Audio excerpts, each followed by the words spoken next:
This recording was funded by the European Union. Its contents are the sole responsibility of Man to Man podcast and do not necessarily reflect the views of the European Union.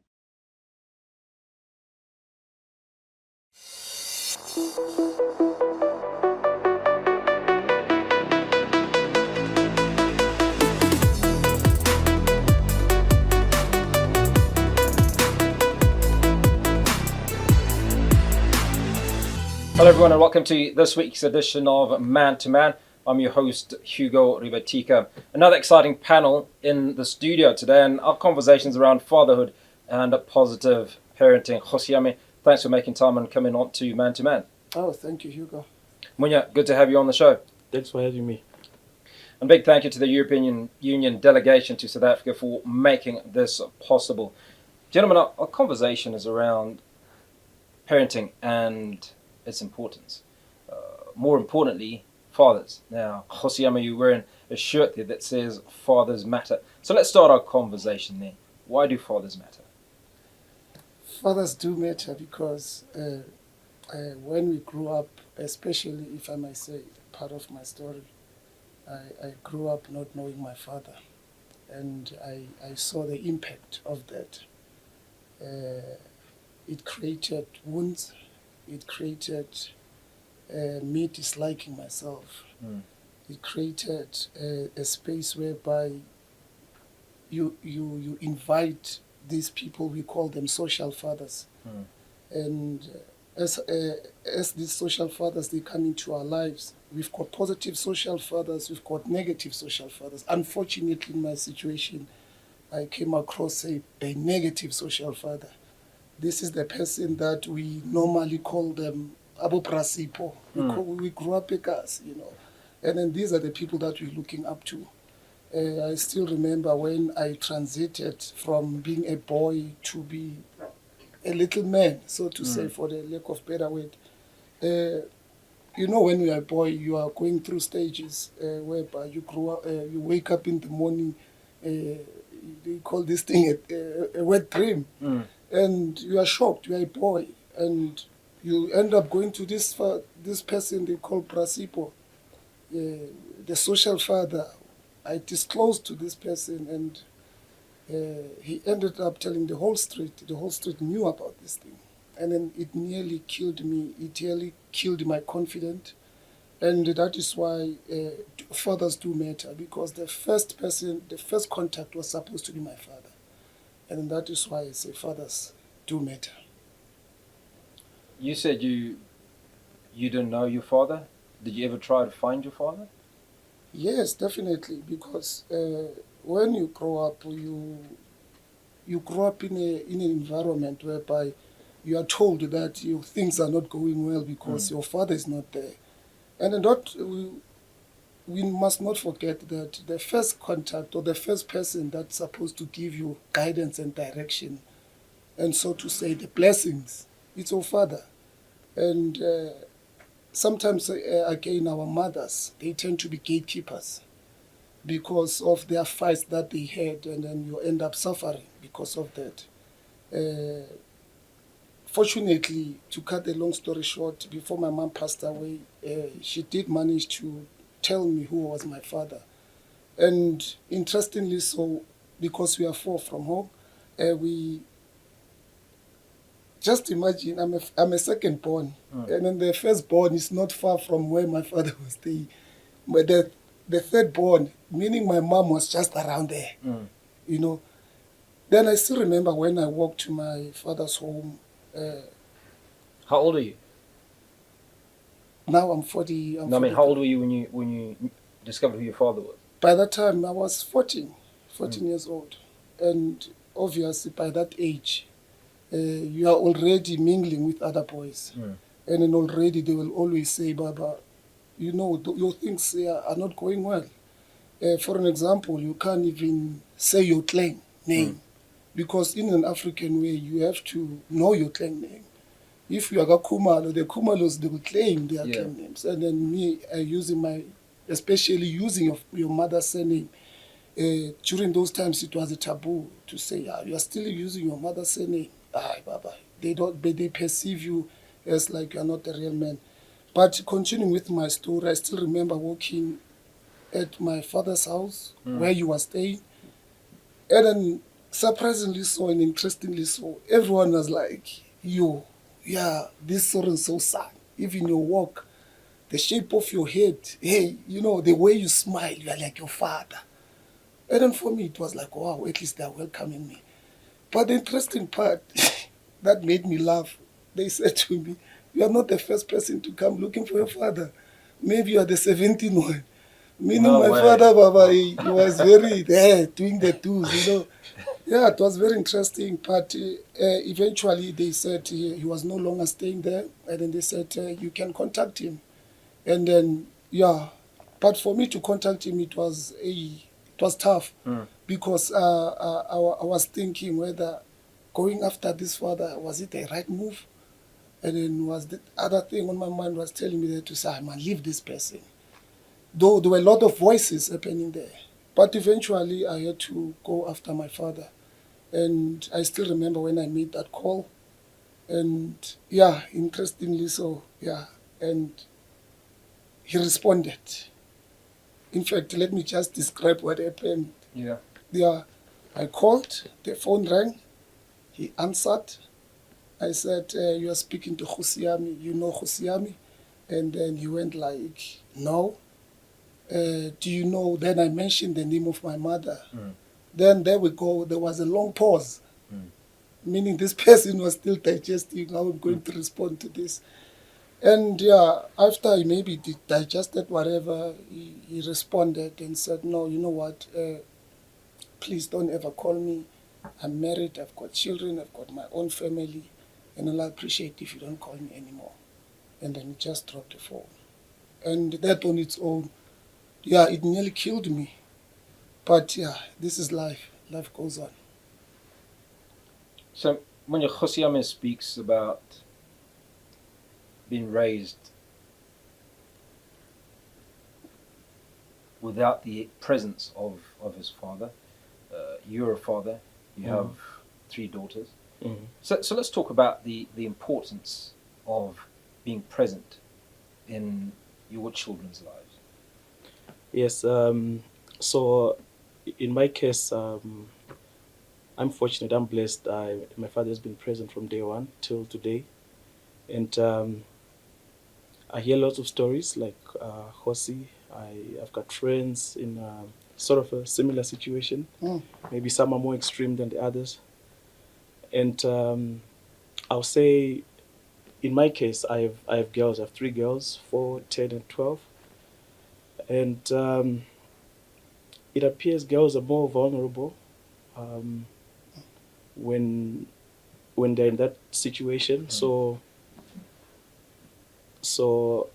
as a father, I try to be present. So this guy, I was going through the internet, and this guy was saying, if you don't tell your child that you love them, someone will, and they might not mean it, and she's gonna believe them, and that's going to hurt them in the near future. So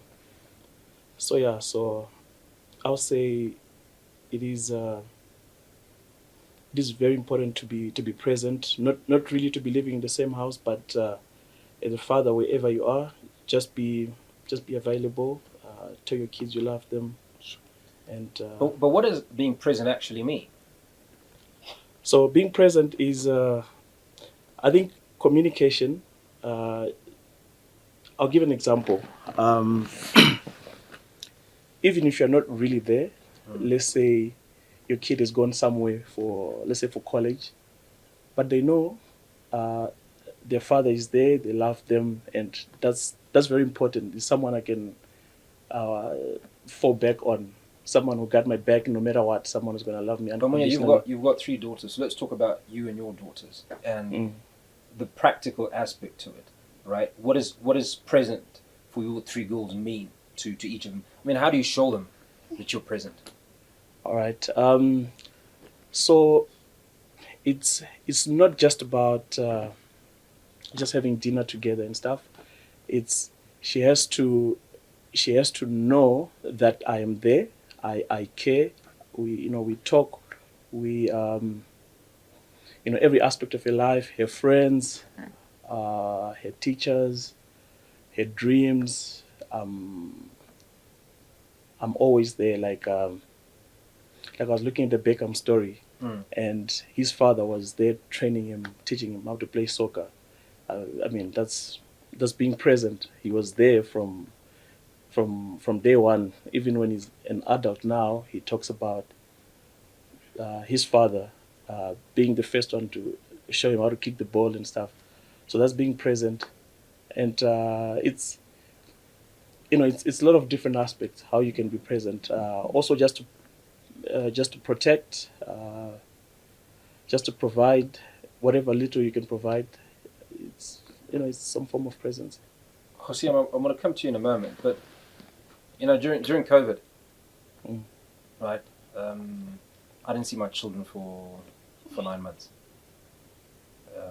It was one of the most difficult seasons for me because I had very little human contact. I was on my own, and I found at some point it got extremely frustrating and emotional for me because I didn't have human contact as much as I would have liked.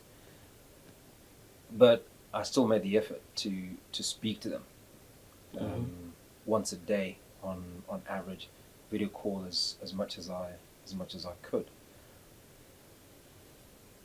and it was absolutely moving when eventually I saw them after 9 months, and until 6 months ago, I hadn't lived with my kids for almost 6 years. So presence for me is about the time that I spend with the kids. It's about doing school run as many mornings as I can. It's about picking them up from school.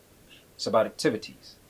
My daughter said to me, "Dad, I want to be on the netball team. I want to be on the football team." My little boy wants to be on the cricket team, wants to be on the football team.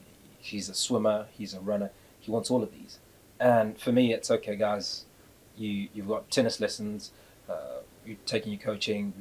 We're going swimming. We're doing this. We're doing a multitude of activities. It's about sitting on the carpet floor in the living room and playing games. Let's play cards. Let's do whatever. Right. So that for me is what being present is. But it begs the question why many men are not present for their children. Now, Gosiame, you've given us an illustration of your life. You've talked about Brasipo, the social dad, which is an interesting phenomenon. But before we talk about you raising your daughter as a single man, Sure.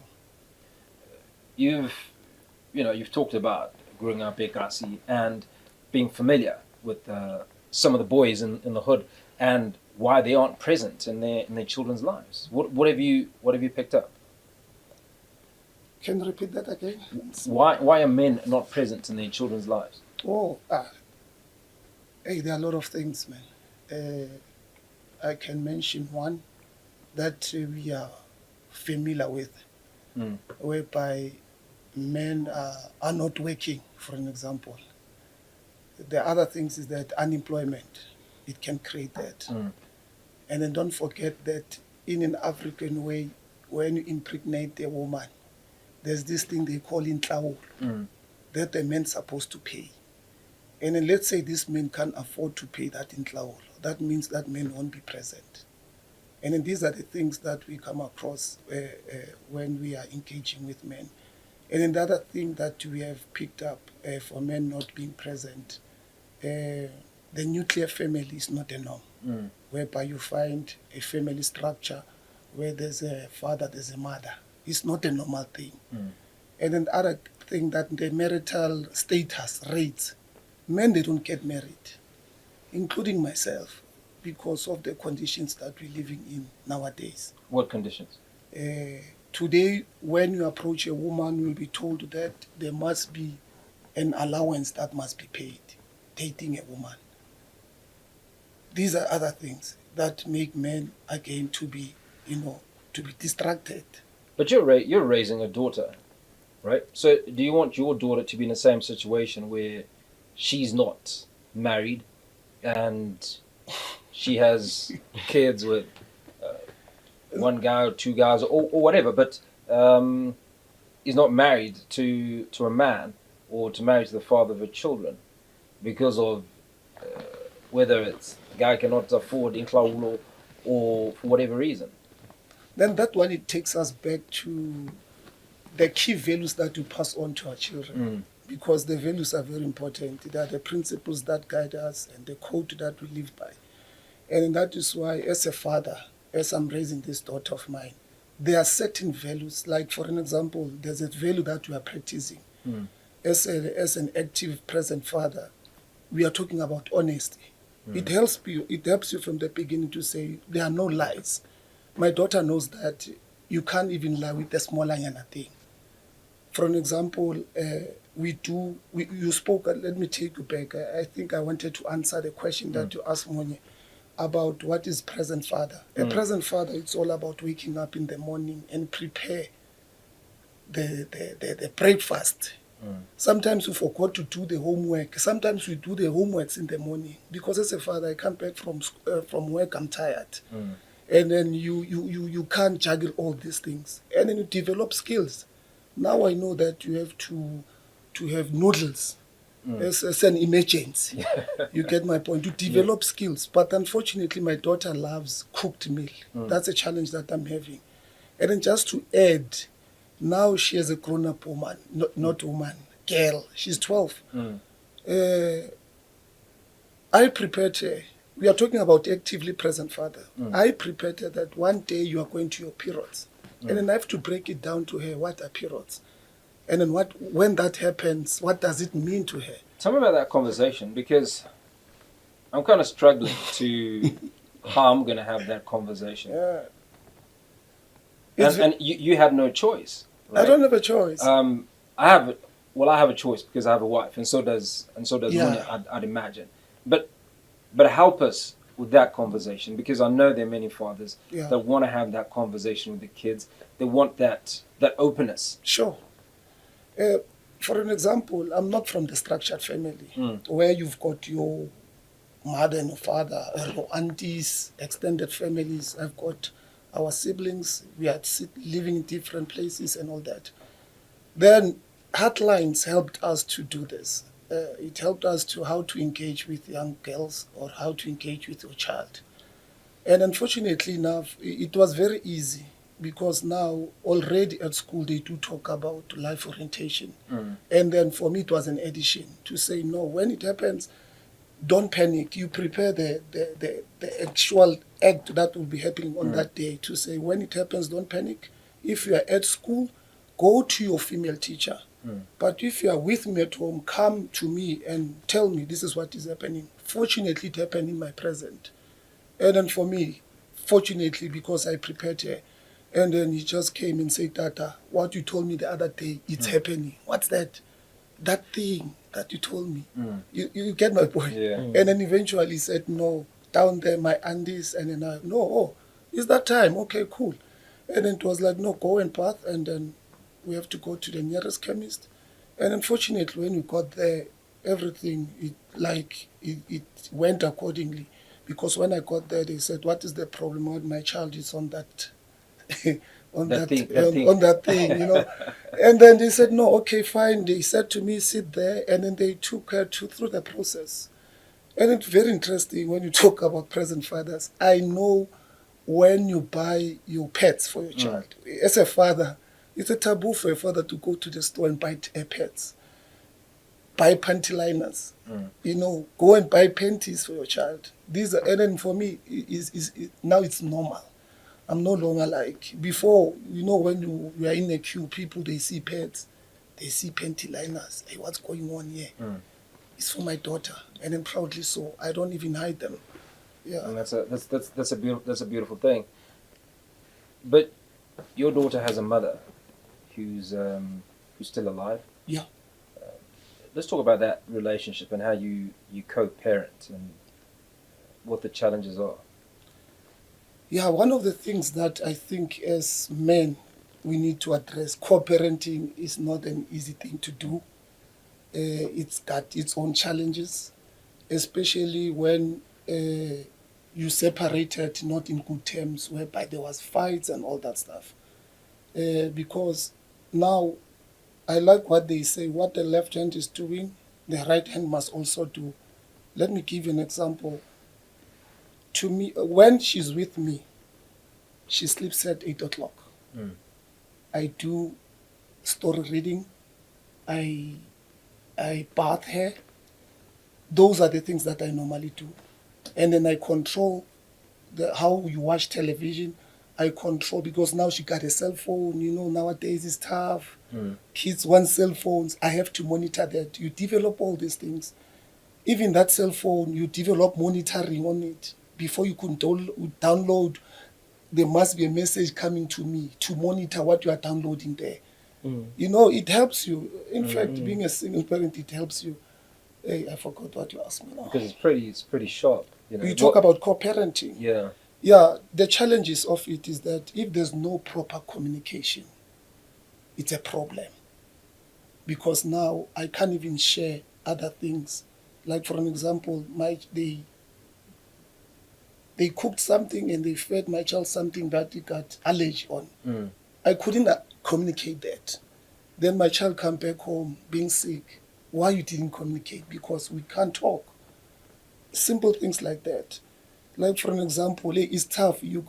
It's very tough, because I've even developed how to, when you take your child to visit her mother or her gogo, I'll always count clothes. There's a checklist that has to go out. Mm.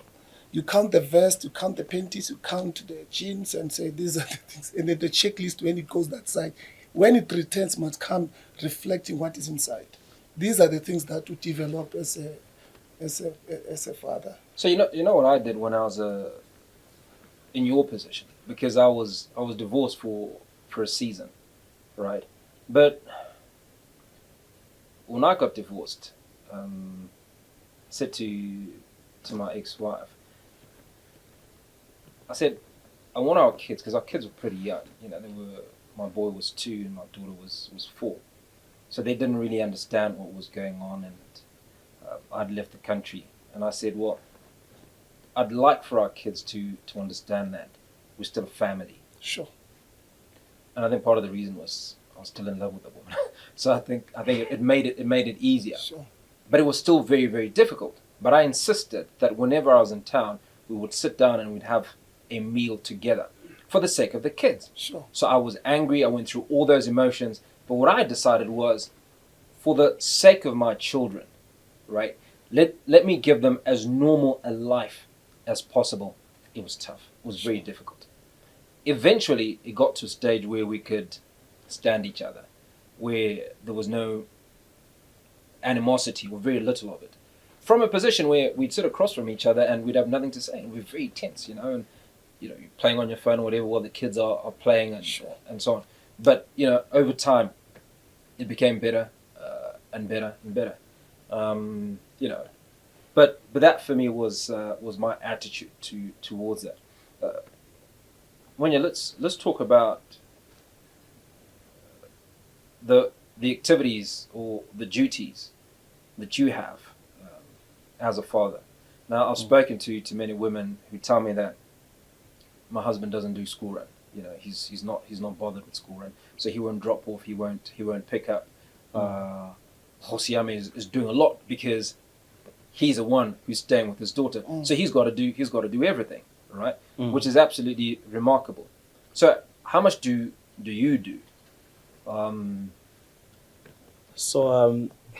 Let me start by applauding Kosi. I think you're doing an amazing job. You're setting a very good example to a lot of men out there. It's a challenge. It's a serious challenge. I also have a 12-year-old, and till today we're not yet smooth on this. The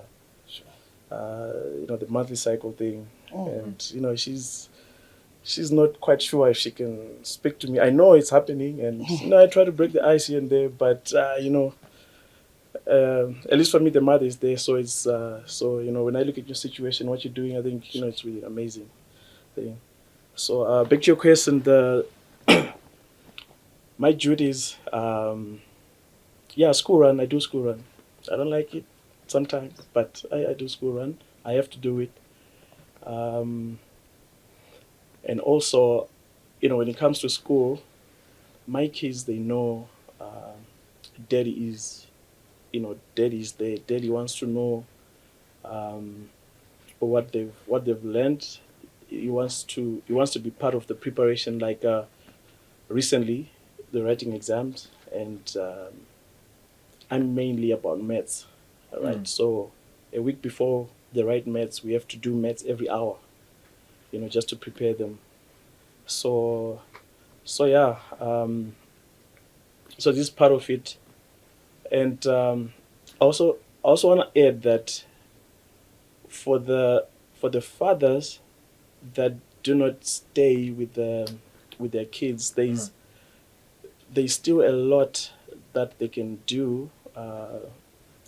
They should be involved, especially in like schooling, and but I understand it might be difficult. It might like what you were saying, that co-parenting, it's not an easy thing. Sure.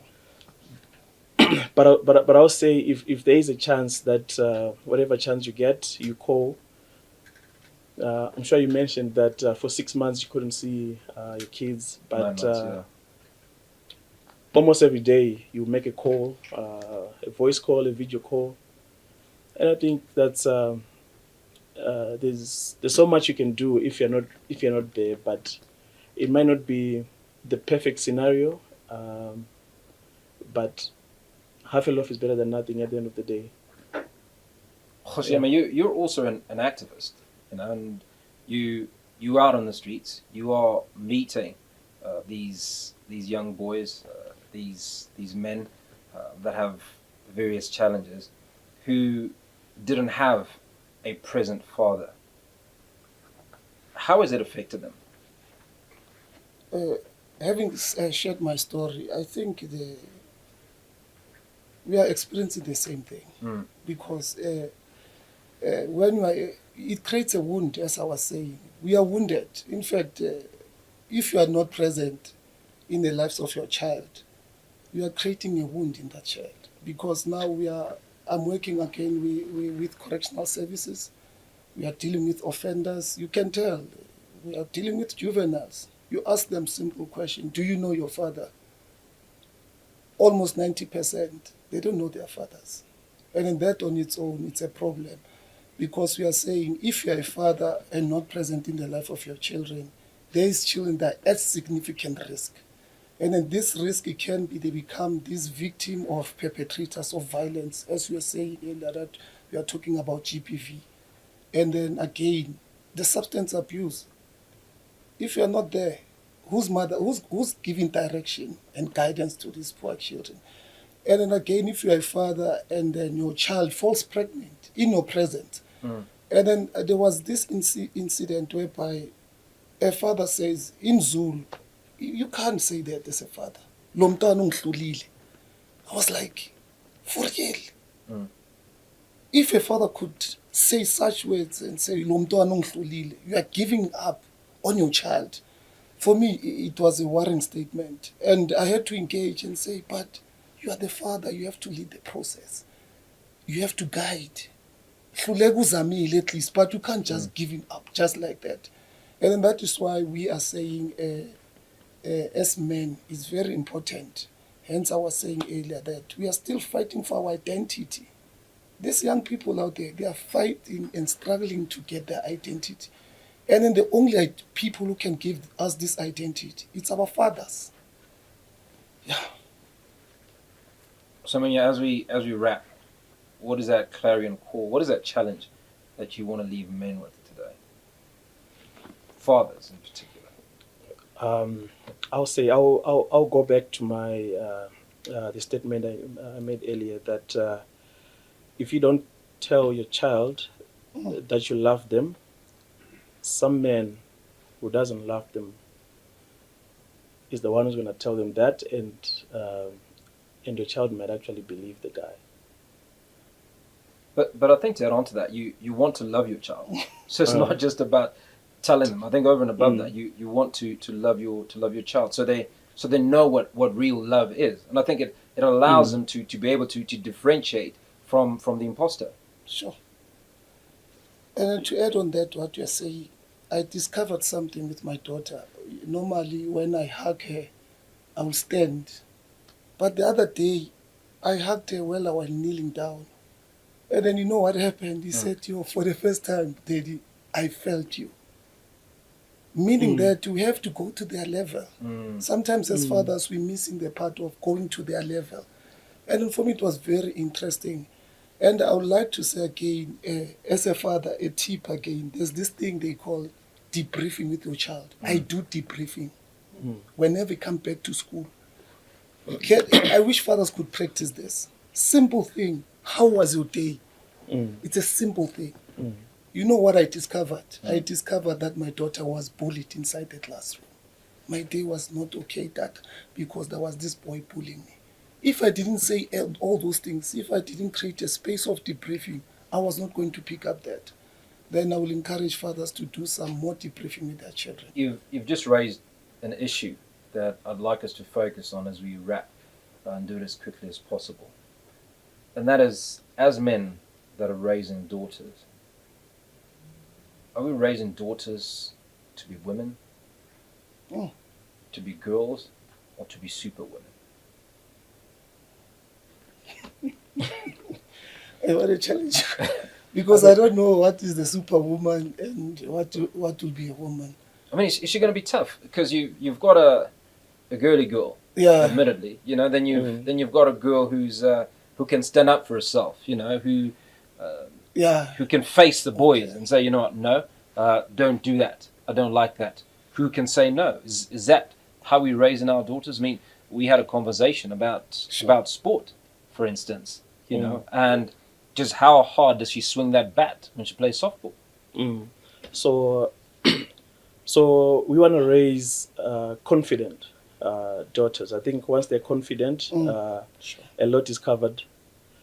So my daughter plays for a Joburg team for softball, and I take her for practice, and I could see her swinging the bat, like a girly swing and whatever, and I told her one thing, and it totally changed the swing, and she made it for the team. That time they were doing qualifiers, so I just told her, like, hey, you want to really mess this ball, you want to smack this ball hard, so it's not about just swinging the bat. You gotta smack the ball. It's about that mindset. So I think confidence plays a really big role, and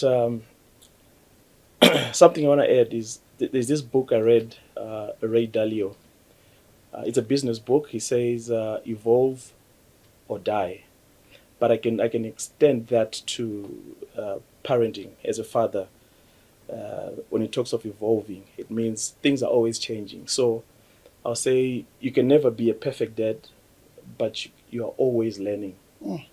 You are not the expert, you are always the student. So there's so much we learn on a daily basis. Like, there's something you said about I gotta see what these kids are watching. For me, something I learned recently, that whatever even my 4-year-old is watching, if she's watching Peppa Pig, I gotta sit down for an episode to see exactly what's going on with Peppa Pig there and whatever. So all the way to the films they watch, the series, I gotta make sure at least an episode, at least I watch part of it to know the direction. Yeah. So yeah, I hope other parents, other dads, they will remember that you should always learn. Yeah. Jose, your parting shots? And then there's no method. You know what you're asking? You don't plan to raise a superwoman or a woman and all that stuff. I'm a father. I'm not a mother. Automatically at school they see a boy in my child, the way he do things, because they'll tell. He says it clear. My father is very strict. The last time he went and shaved his hair without telling me. Naked head, he said, I want to look like you. These are the things, these are the challenging things. But my parting way, I will just say I would like fathers to be actively, positively present in the lives of their children. Simply because our young people out there, they are crying out loud for their identity. They are crying out loud for fathers to be there in their lives, to give guidance and direction. Yeah. Gentlemen, appreciate your time. Josi, Munya, it's been great having you on the show. Sure. Thank you so very much for having us. Thank you, Hugo. And that's where we leave it on this episode of Man to Man. Look forward to seeing you in the very next episode. And remember, let's do better.